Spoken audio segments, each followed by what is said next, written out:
Ito barangay Tibagan pala ito mga kalagalag. Ito yung hinahanap kong barangay. Yung Tibagan, nakala ko sa highway yung Tibagan. So dito pala. So barangay Tibagan ito. So isa sa pupuntahan natin mga kalagalag is yung Balanti. So bihira mapuntahan yung lugar na yan mga kalagalag. At alam ko tatawid yata ng ilog. Titignan natin kung totoo yung sinasabi nila na tatawid ng ilog. May tulay pala dito. So Tarlac River ito mga kalagalag. Ito. Yan. So ito yung Tarlac River. Yan. So malalim yung ilog dito mga kalagalag. So may tubig talaga siyang stock dito. Hindi kagaya dun sa pagdating dun sa may Tarlac City proper. So walang tubig, natutuyo. So dito mayroon. Ayan o. So may mga isda yan. May nangingisda dun mga kalagalag o.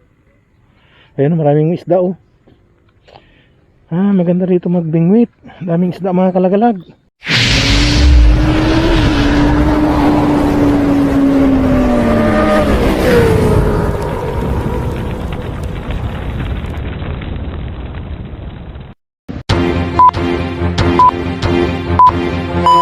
Isang mapagpalang araw po sa ating lahat. Ito ang RC Lagalag TV.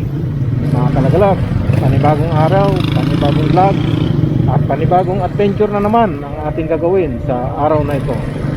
Mga kalagalag, kung bago ka pa lang sa aking channel, huwag mong kalimutan na mag-like, share, subscribe, at pindutin mo na rin yung notification bell para lagi kang ma-notify o ma-update pag may bago tayong upload ng mga video. At ngayong araw mga kalagalag, tayo ay mag-explore muli. At itong explore natin mga kalagalag ay itong barangay Balanti.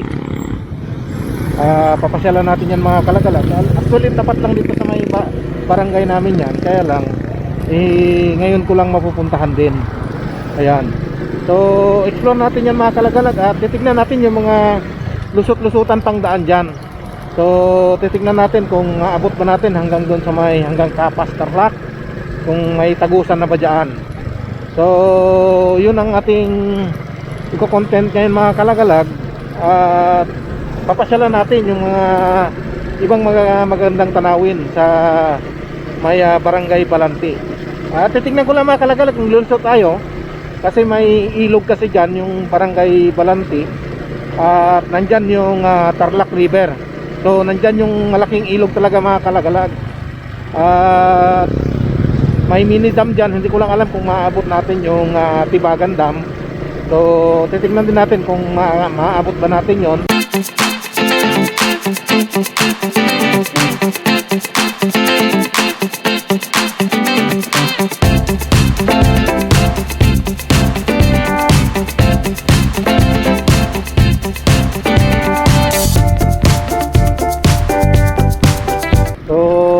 First time kasi natin napasok ito. So kahapon mga kalagalag yung ating pinasyalan. At na-explore din natin itong bayan ng San Isidro hanggang sa may Sinaik. At lumabas tayo ng Santo Niño hanggang pabalik na rin sa Baras-Baras o sa highway mga kalagalag. Ito barangay Tibagan pala ito mga kalagalag. Ito yung hinahanap kong barangay. Yung Tibagan, nakala ko sa highway yung Tibagan. So dito pala. So barangay Tibagan ito. Ayan.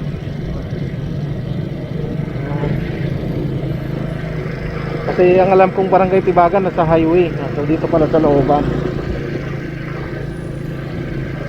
So Tibag yung nandun sa kabila mga kalagalag, yung sa may highway.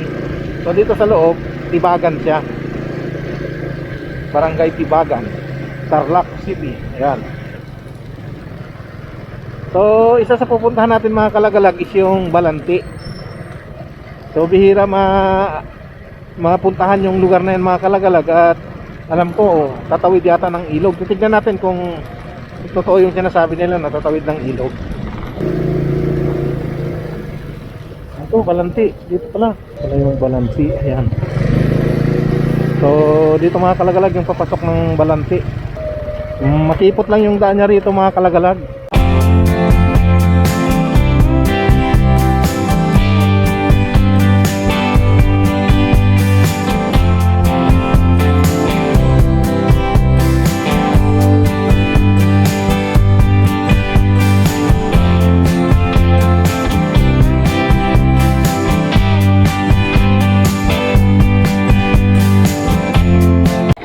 bagong kalsada mga kalagalag sa irrigation.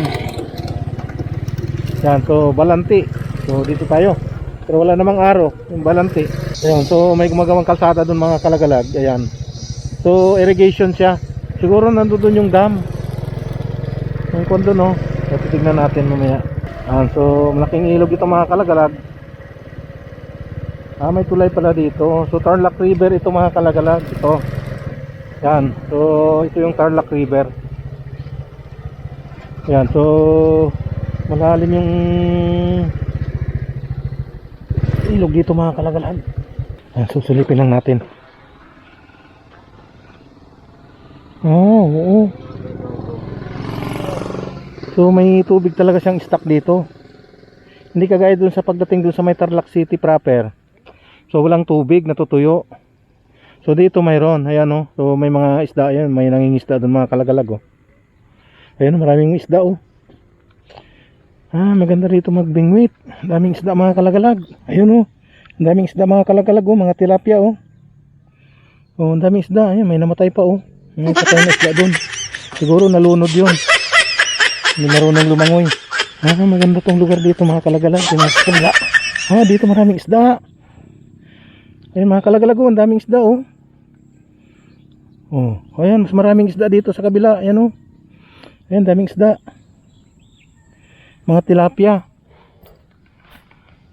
Masarap mamingwit pala dito sa lugar na ito. Yun, ang dami dun daming isda. Tingin tayo, magpalipad tayo ng drone sa may lilim. Parang expressway ito mga kalagalag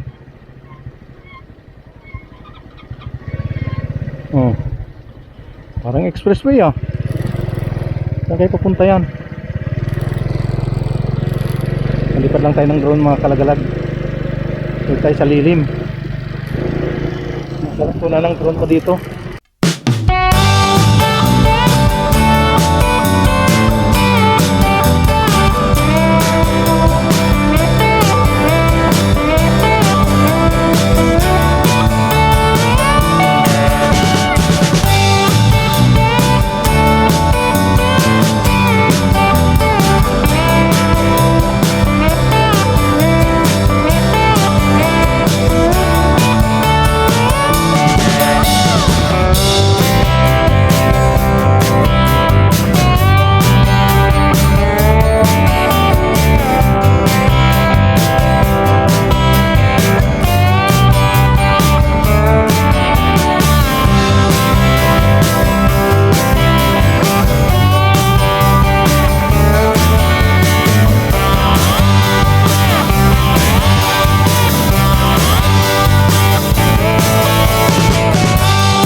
Ayan, so titignan natin itong nangingisda dito mga kalagalag.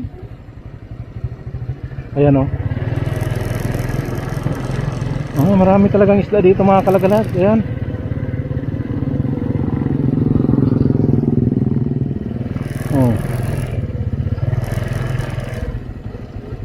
Ayan may styrobox na silang lagayan siguro ng isda yan mga kalagalag ng huli nila.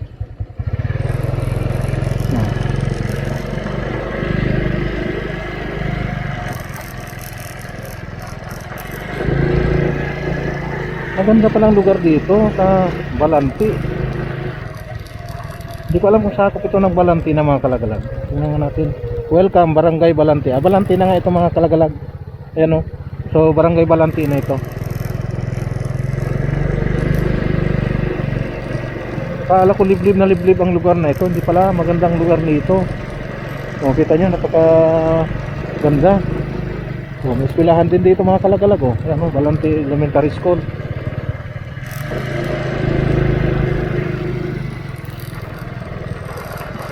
So, titignan na natin itong dulo ng kalsada na ito mga kalagalag, kung hanggang saan pupunta ito. Pero may bagong kalsada dun mga kalagalag, parang expressway. Pero hindi, mamaya pagkakuan, kung mababalikan pa natin, titignan natin yon. Magaling yung lugar na yun dun ha. Talagang nai-improve din. Yan, so maluwang ito mga kalagalag. Itong hindi ko alam ito kung galing sa San Jose itong ilog na ito o galing Pinatubo din. Kasi yung Tarlac River parang nandun pa. Parang nagsanga ito. Nakita ko kanina sa mapa. Parang nagsanga itong ilog na ito.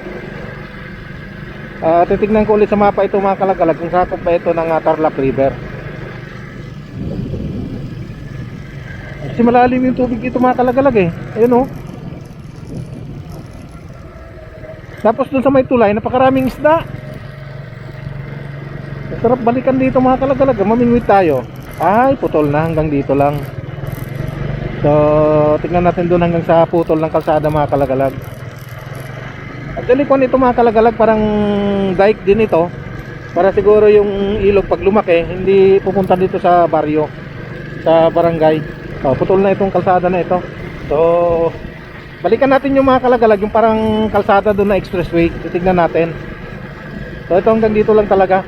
So, abutin lang natin hanggang dito sa sa dulo. So, hanggang dito lang. Wala siyang daanan na. Mayroon. May daan naman siya. Kaya lang, mga kuwan na ito. Yan, papunta lang sa mga bahay-bahay siguro yan. So, wala na. So, dead end na ito. Yan. So, balik tayo dun mga kalagalag. Ay, dito mga kalagalag, oh, talagang sobrang ganda. Oh. Hindi mo masasabi na liblib na lugar ito mga kalagalag.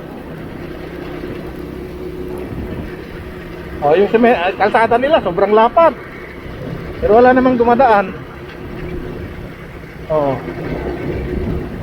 Masarap magkarera ng motor dito mga kalagalag. Walang tagabal. Oh. So ito yung sinasabi ko mga kalagalag, yung nakita natin kanina na parang expressway siya. Oh. May island din sa gitna. Oh, yan oh. So mga kalagalag, itong daan pala na ito, itong kalsada na ito, so tutuloy pala ito ng Armenia, Barangay Armenia. Ayan. So tutumbukin din natin mga kalagalag yung Barangay Armenia. Titignan natin kung makakatawid tayo ng ilog. Maisa ng tanim dito mga kalagalag oh. Ayan. Puro mais pa dito oh. Pero napakaganda yung kalsada. Bakit ganito ano? Ang ganda. May mga landmark sa gilid. Tapos hindi natin alam kung bike lane ba yan or pwede pag-joggingan yung gilid. Tapos sa gitna may island din sa landmark. Yan. Tapos tigalawang lane bawat kabilaan. Galing, ang ganda oh. Oh, hanggang doon. Oh, galing. Kita mo naman oh, ang ganda. Ayan, may paahon din na kaunti dito mga kalagalag. May simbahan doon sa taas mga kalagalag oh. Ayun, may simbahan. Ayun, may paahon din dito. So, ito siguro yung bundok na nakikita namin sa bahay. Oh. Parang nasa expressway ka lang nga rito. Ang lapad ng kalsada.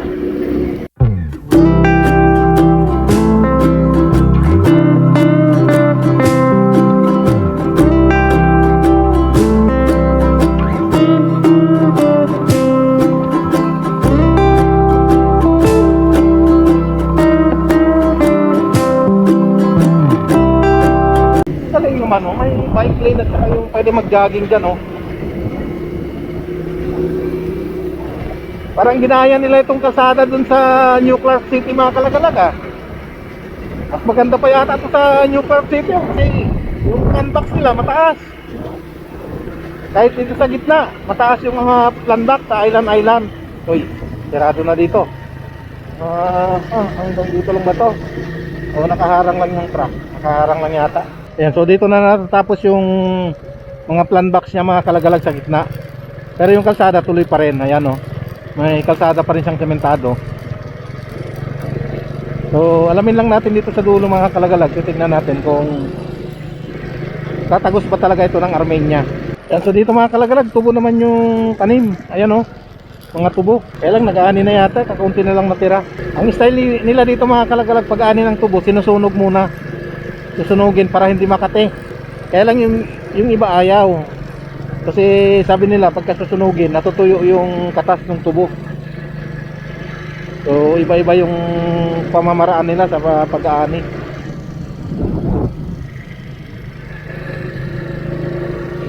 So magandang view dito mga kalagalag. Hindi ko alam kung anong lulusutan natin mga kalagalag eh. So tuloy-tuloy lang tayo. Titignan natin kung saan tayo dadalhin itong kalsada. So mga bundok na yan mga kalagalag, familiar naman sa akin.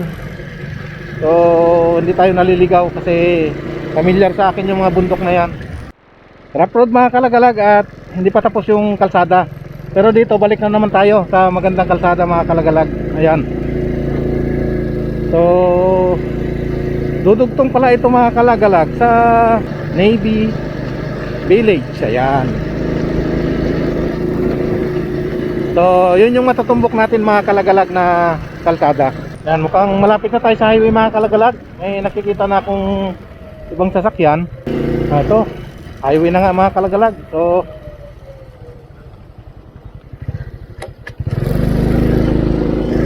ayan, so papunta na tayo ng Navy Village mga kalagalag. Ayan, doon tayo lulusot. Kapas na ito mga kalagalag. Itong lugar na ito sakop na ng Kapas, Tarlac. At yun mga kalagalag, dito na natin putulin itong ating pag-vlog. At kita nyo mga kalagalag, galing tayo sa Tarlac City kanina mga kalagalag. Yung pinasukan natin is Tibag. Lumusot tayo ng barangay Tibagan. Tapos nagbarangay Balanti tayo. So dun sa barangay Balanti talaga yung ating mission mga kalagalag. At yung dam, di na natin nabalikan kasi lusot na pala ito ng Kapas. So kung dead end sana yon, so balikan natin yung Tibagan Dam doon. Kaya lang naglusot na tayo ng Kapas. At ngayon nandito tayo sa Kapas mga kalagalag. Kapas na ito, sakop na ng Kapas, Tarlac. At napakaganda yung lugar na pinuntahan natin mga kalagalag, doon sa barangay Balanti. So maganda yung kanilang lugar doon. Yung kanilang ilog doon mga kalagalag, napakaganda at maraming isda. So pwedeng balikan natin yun mga kalagalag at mamimingwi tayo ron. So napakaganda at napakaraming isda mga kalagalag. Yan. So ayan, sana nagustuhan nyo yung ating pag-ikot mga kalagalag dito sa Balanti at saka dito na sa Kapas, Tarlac mga kalagalag. At muli ako ay nagpapasalamat doon sa mga nag-like, nag-share at nanood sa aking video. Maraming salamat sa inyo, sa inyong walang sawang suporta. God bless at ingat po tayong lahat. Salamat po. Cause I got something to prove. I gotta take what I hate and finally make a move. I think of you and all the shit you don't do. Well, I'm amazed.